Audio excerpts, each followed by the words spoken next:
आणि मग अण्णाभाऊ साठेंनी जी साहित्य लिहिलं, अण्णाभाऊ साठेंनी तुम्हाला आम्हाला जी शिकवण देण्याचा प्रयत्न केला, त्या सगळ्या प्रयत्नातला पहिला प्रयत्न आहे अण्णाभाऊ साठेंच्या विचारामधला, की अण्णाभाऊ साठेंची जयंती साजरी करत असताना, अण्णाभाऊ साठेंचे विचार आपण बरोबर घेऊन जात असताना, की आजची ही लेकरं उद्याचे नागरिक आहेत. आणि अण्णाभाऊ साठेंनी सांगितलं त्यांच्या साहित्यामध्ये, त्यांच्या सगळ्या विचारामध्ये, प्रगल्भ विचारामध्ये एक वाक्य, एक महत्वपूर्ण बाब आहे. आणि अण्णाभाऊ साठेंनी सांगितली की ही पृथ्वी शेषनागाच्या मस्तकावर नव्हे, तर श्रमिकांच्या, दलितांच्या, मजुरांच्या, शेतकऱ्यांच्या तर हातावरती तरलेली आहे. काय सांगायचं अण्णाभाऊ साठेंना याच्यातनं? तर अण्णाभाऊ साठेंना सांगायचं याच्यातनं, मी पुन्हा एकदा सांगतो, जो मांग म्हणून जन्माला आला, जो मांग म्हणून देवा घरी गेला, पण तुम्हाला सगळ्यांना बरोबर घेऊन जगला, त्या अण्णाभाऊ साठेंना सांगायचंय की ही पृथ्वी शेषनागाच्या मस्तकावर नव्हे, तर श्रमिकांच्या, कष्टकऱ्यांच्या, दलितांच्या, शेतकऱ्यांच्या तर हातावरती तरलेले आहे. म्हणजेच काय, तुमचा आमचा स्वाभिमान आम्ही कोणाकडे कधीही कोणत्याही प्रसंगामध्ये झुकू द्यायचा नाही. वेळ प्रसंगी पोटाला चिमटा करा, वेळ प्रसंगी एक खायची तर अर्धी खाऊन जगा, परंतु आपला स्वाभिमान आपण, आपला पायदळी, आपला स्वाभिमान आपण पायदळी नाही तोडवला पाहिजे. आणि मग अण्णाभाऊ साठेंची जयंती साजरी करत असताना आज आमचा जो वयोगट आहे, आमच्यापेक्षा मोठा जो वयोगट आहे, याचं काय व्हायचंय नाही व्हायचंय ते झालेलं आहे, होऊ द्यात काय व्हायचंय ते. परंतु जे शालेय विद्यार्थी आहेत त्यांना जर घडवायचं असेल तर अण्णाभाऊ साठेंचे विचार दिले पाहिजे. प्रयास कसा आहे, प्रवास कसा आहे, या भूमीला अन्याय विरुद्ध लढून न्यायावरती आधारित असणारं निर्माण झालं पाहिजे. ते स्वराज्य ही का स्त्रीची इच्छा होती.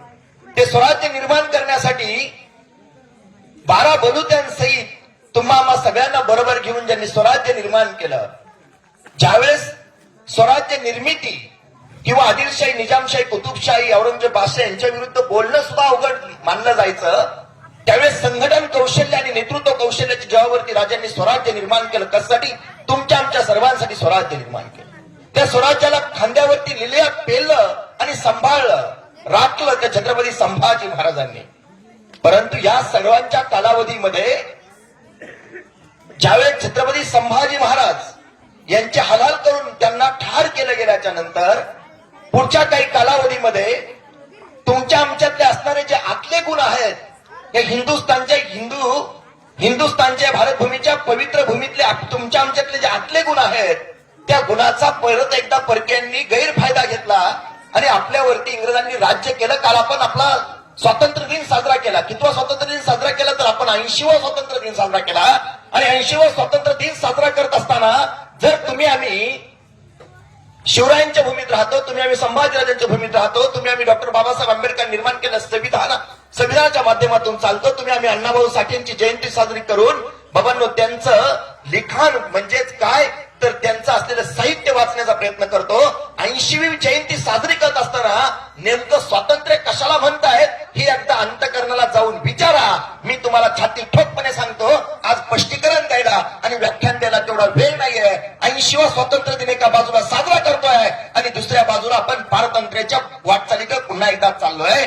हे म्हणताना तुम्ही कसं? कारण आम्हाला विसर पडलाय साहित्याचा, आम्हाला विसर पडलाय संविधानाचा, आम्हाला विसर पडलाय स्वाभिमानाचा, आम्हाला विसर पडलाय कष्टकऱ्यांचा, आम्हाला विसर पडलाय आमच्या आतल्या धमन्या महादूर वाहणाऱ्या रक्ताचा. कारण काय? पुन्हा एकदा पारतंत्र्य का वाटचाल करतोय? कमीत कमी आपल्या मूलभूत 3 गरजा आहेत: आरोग्य, शिक्षण, अन्न, वस्त्र आणि निवारा. अन्न, वस्त्र, निवारा आणि त्यानंतरची गरज आरोग्य आणि शिक्षण. आपल्याला आपलं सरकार काय देऊ शकतं? तर चांगलं शिक्षण देऊ शकतं. मी आत्ताच बोललो, स्पष्टीकरण देण्याची इतका वेळ आणि स्पष्टीकरणाची गरज नाही. आज तरुण एकवटलाय. मी अंतःकरणापासून सांगेन, कितीही तुम्ही अभ्यास करा, अण्णाभाऊ साठेंनी जे त्यावेळेस सांगितलं होतं, ही संसद, हे कायदा, हे सरकार, कायदेमंडळ हे रखेल आहे. कालही ते रखेल होतं, आजही ते रखेल आहे. आणि जर तुमच्या आमच्या धमन्यातून रक्त वाहणार नसेल तर ते उद्याही रखेल असेल. आणि जर ते उद्या रखेल ठेवायचं असेल तर अण्णाभाऊ साठेंची जयंती साजरी करून त्यांना विनम्र अभिवादन केल्यास कधीच तुम्हाला आम्हाला जमणार नाही. कारण अभिवादन करायचं असेल तर त्यांच्या विचारांना करा, अभिवादन करायचं असेल तर त्यांनी जपलेल्या स्वाभिमानाला करा, अभिवादनच करायचं असेल तर खऱ्या अर्थानं त्यांच्या साहित्याला करा. ते साहित्य आजच्या शाळकरी विद्यार्थ्यांना वाचायला द्या, वाचून घ्या. घराघरामध्ये त्याची पारायण झाली पाहिजे. आणि मी तुम्हाला सांगत होतो, स्वराज्य निर्माण केलं शिवरायांनी, राखलं संभाजी महाराजांनी, आणि खऱ्या अर्थानं तुमच्या आमच्या आतल्या स्वभावाचा गैरफायदा घेतला. 150 वर्ष इंग्रजांनी आपल्यावरती अन्याय अत्याचार केले, आपण पारतंत्र्यामध्ये राहिलो, आणि खऱ्या अर्थानं देशभक्तांनी बलिदानाचा यज्ञकुंड बांधला. देशभक्तांनी बलिदानाचा यज्ञकुंड बांधला, आणि त्या यज्ञकुंडातून ज्या ज्योती पाजळल्या त्यातून जो प्रकाश बाहेर पडला ते म्हणजे भारतीय स्वातंत्र्य आहे. आणि कालच आम्ही आपल्या स्वातंत्र्याची 80वी साजरी केली. अण्णाभाऊ साठे काय होते? अण्णाभाऊ साठेंनी फक्त साहित्याच्या माध्यमातून, पावड्याच्या माध्यमातून, आपल्या शाहिरीच्या माध्यमातून तुमच्या आमच्या अंगातलं स्फुरण जागं तर केलंच केलं. लाल बावटा पथकाच्या माध्यमातून त्यांनी जनजागृती केलीच केली, आपल्या साहित्याच्या माध्यमातून केली, आपल्या कथांच्या माध्यमातून केली. पण 1942च्या भारत छोडो या संघर्षामध्ये अण्णाभाऊ साठेंनी स्वतः सहभाग घेतला. संयुक्त महाराष्ट्रासाठी अण्णाभाऊ साठेंनी आपलं योगदान दिलं. आणि म्हणून जाण्यापूर्वी मी फक्त एकच सांगेन, शेवटचं,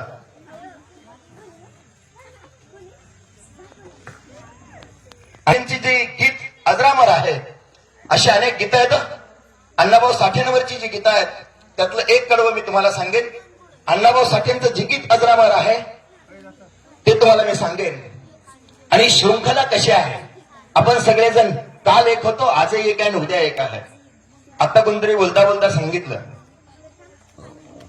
डॉक्टर बाबासाहेब आंबेडकरांनी संविधान लिहिलं, तर डॉक्टर बाबासाहेब आंबेडकरांच्या विचारांना जास्त पुरस्कृत होते अण्णाभाऊ साठे. डॉक्टर बाबासाहेब आंबेडकर हे क्रांती महात्मा ज्योतिबा फुले यांच्या विचारांना घेऊन पुढे चालत होते. आणि पहिली शिवजयंती कोणी साजरी केली असेल तर ती महात्मा ज्योतिबा फुलेंनी केली.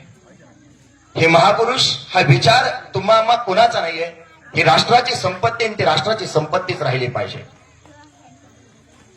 अक्षराचे लाल वादळ लोकशाहीर अण्णाभाऊ, मातीच्या चुलीवरल्या निखाऱ्यासमोर उफाळला, सामान्यांच्या हक्कासाठी शाहीर माझा गरजला.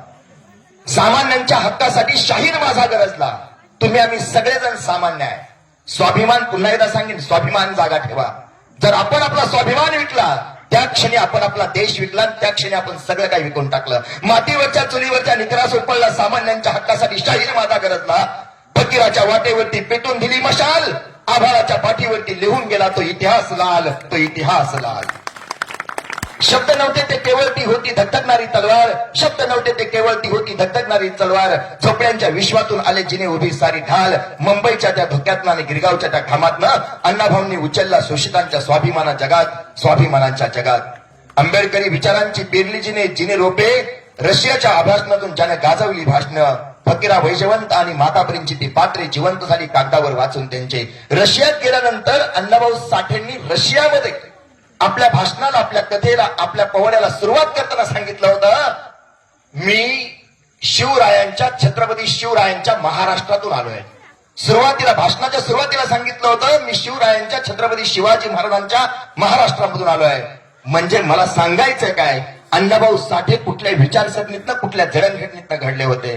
अण्णाभाऊ साठेंची जी अजरामर अशी जी काव्य आहे, ते काव्य आहे, जग बदल घालून घावं सांगून गेले भीमराव. जग बदल घालून घावं सांगून गेले मज भीमराव. गुलामगिरीच्या चिखलात ऋतून बसला का ऐरावत. गुलामगिरीच्या चिखलात ऋतून बसला का ऐरावत. अंग झाडून निग बाहेरी घे बिनेवरती धाव. धनवंतांची अखंड पिळले धर्मांधाने तसेच छळले. मगराने जणू माणिक गिळले. चोर झाले साव, चोर झाले साव. ठरून अम्मा हीन अवमानित जन्मोजन्मी करून अंकित. ठरून अम्मा हीन अवमानित जन्मोजन्मी करून अंकित. जिने लादून वर अवमानित निर्णय हा भेदभाव. एकजुटीच्या या रथावरती आरूढ होऊन चलबा पुरती. नव महाराष्ट्र निर्मूल जगती. नव महाराष्ट्र निर्मूल जगती. करी प्रकट निज नाव, करी प्रकट निज नाव. अण्णाभाऊ साठेंच्या जयंती निमित्त खऱ्या अर्थानं अण्णाभाऊ साठे मित्रमंडळ असेल, लहुजी मित्रमंडळ असेल, ज्यांच्या बरोबर ती खेळत लहानचं मोठं आम्ही झालो, असे प्रशांतजी शेलार असतील, नानाभाऊ शेलार असतील, आमचे मित्र, खऱ्या अर्थानं त्याच्या आतमध्ये एक मोठं कविमन दडलंय. परंतु इदभर पोटाची खळगी भरण्यासाठी छंद आणि वैयक्तिक आयुष्य हे वेगवेगळं ठेवावं लागतं. ज्याने आम्ही बालपणी अनेक काव्य संमेलनामध्ये कविता करत असताना त्याच्या आतमधला कवी आजही जागृत आहे असे कलाकार, कवी म्हणून ज्यांना आम्ही आविर्भावानं गरवतो असे प्रवीणजी शेंडगे.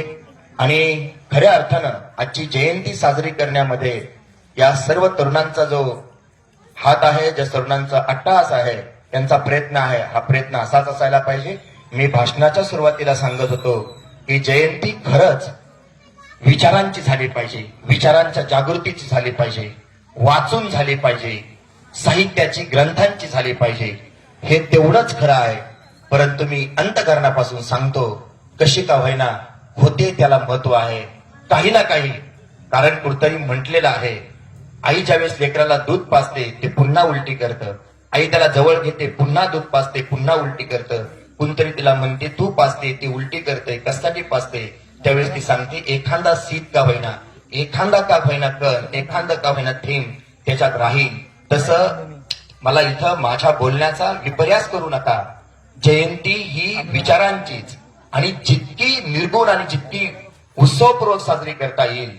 अण्णाभाऊ साठेंनी आयुष्यभर आपल्या साहित्यातून सांगितलं, व्यसनापासून दूर राहा, प्रामाणिक राहा, कर्तृत्ववान राहा, चोरी लबाडी याच्यापासून दूर राहा, कष्ट करा. आणि याच विचारांना पुरस्कृत असणारी जयंती असायला पाहिजे.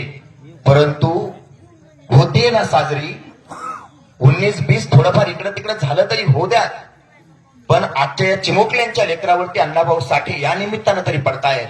म्हणून ही जयंती साजरी करत असताना आपण योग्य आणि यथासंग पद्धतीनं साजरी करण्याचा प्रयास असावा, प्रयत्न असावा. परंतु जे काहीच करत नाहीत त्यांनी ती कशी साजरी करावी हे सांगत बसण्याला त्यांना मात्र काही नाही. कारण कृतीला महत्व आहे, तुमच्या विचारांना तर महत्व आहे, पण ते विचार अंमलात येत नसतील तर त्याला उपयोग नाही. पुन्हा एकदा या सगळ्या मित्रमंडळांनी मला बोलवलं. अंतःकरणापासून एक बाब सांगावी वाटते. तुमच्या सर्वांच्या उपस्थित असलेले सर्व मायबाप, आपले ग्रामस्थ, आपलं ग्रामदैवत म्हणजे महाराज पदपर्शाना पावन झाली ही भूमी.